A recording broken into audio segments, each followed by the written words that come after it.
আসসালামু আলাইকুম। একটা অভিযোগে আসছিলাম এখানে।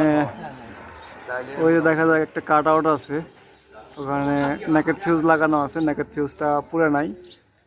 অভিযোগ দিছে অত্র এলাকায় বিদ্যুৎ নাই, কিন্তু এসে দেখলাম।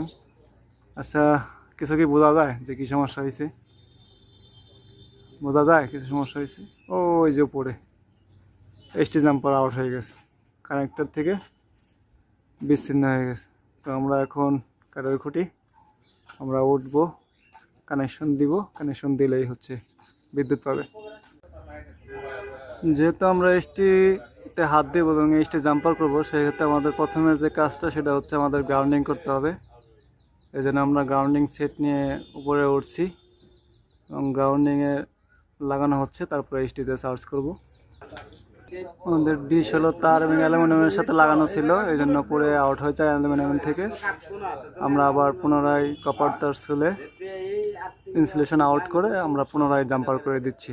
জাম্পার করা শেষ হলে আমরা নেমে গিয়ে লাইন চালু করবো। ধন্যবাদ সবাইকে। আসসালামু আলাইকুম।